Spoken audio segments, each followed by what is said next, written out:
बहुत टेंशन, बहुत टेंशन, बहुत चिंता व्याप रही, बहुत चिंता,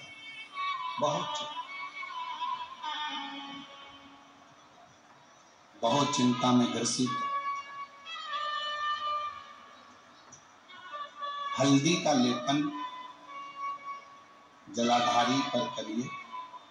हल्दी का लेपन, हल्दी जानते हो ना, हल्दी का लेपन जलाधारी पर।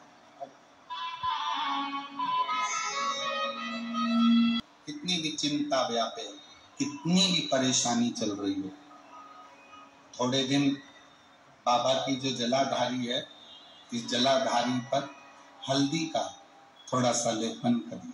हल्दी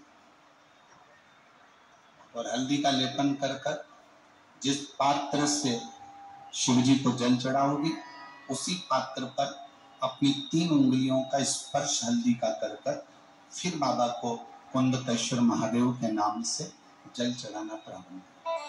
जो हल्दी का लेपन आपने जलाधारी पर करा है, उसी जलाधारी की 1 उंगली कलश पर लगाकर लेकर आओ। घर के अंदर जब प्रवेश करो या व्यापार में प्रवेश करो, तो जो कलश पर हल्दी लगाकर लाए हो, वही दरवाजे के ऊपर थोड़ी सी मात्रा में कुंदकेश्वर महादेव के नाम से लगाना प्रारंभ कर दो। कैसी भी चिंता हो, 7 से 8 दिन में वो चिंता समाप्त होगी ही, टेंशन खत्म होगा ही, परेशानी से ततीगा। कौन से महादेव का नाम लेना है? जम के बोलो, जरा आवाज आना चाहिए। कुंदकेश्वर महादेव, फिर से बोलो जम के, कुंदकेश्वर महादेव। शिव आराधना का एक प्रतीक है। जैसे ये शिवलिंग है, ये जलाधारी है, गोल, और यहां से पानी बहता है। समझ में आ रहा है ना सबको?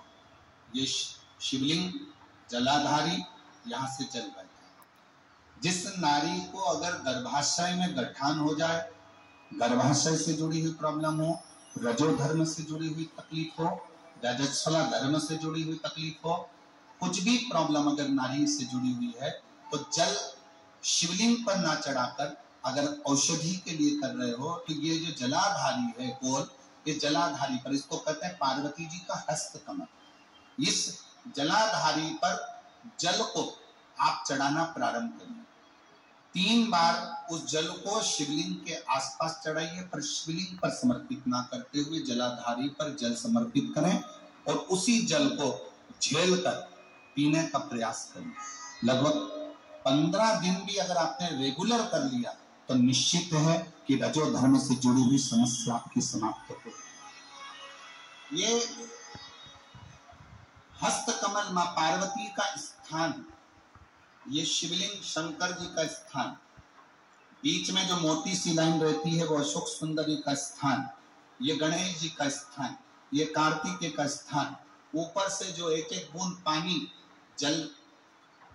जलाधारी से जो टपक रहा है, वो शंकर जी की 5 लड़कियां, जया, विषहरा, श्यामली बारी, दौतली, देव, जो जल नीचे गिरा।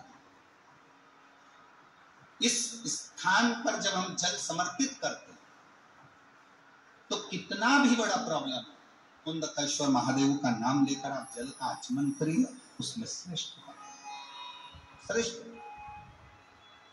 कोई 30 साल का हो गया, 35 साल का हो गया, 42 साल का हो गया, विवाह नहीं हो रहा, लड़की 35-36 साल की हो गई, 40 वर्ष की हो गई, 27 साल की हो गई, विवाह नहीं हो रहा, बहुत चिंता में हो, बहुत टेंशन में हो, तो शास्त्र कहता है, हमारा शिव महापुराण का कथा वर्णन करती है, हाथ में 2 लोटा जल,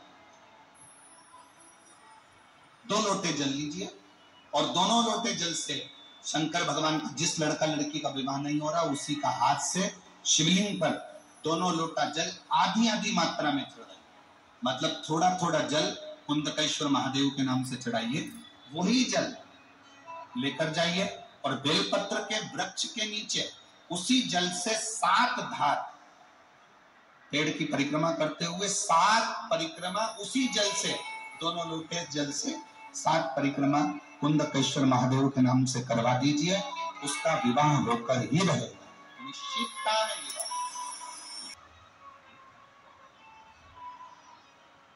जयपुर मेरे शंकर ने करुणा करी, वो सब इन पत्रों में भरी पड़ी। अब शिव की आराधना, शिव की स्तुति, शंकर की करुणा, शंकर का भजन, शंकर का स्मरण, एक आपका विश्वास आपको शिव के करीब में ले जाता है। एक विश्वास, एक भरोसा, एक दृढ़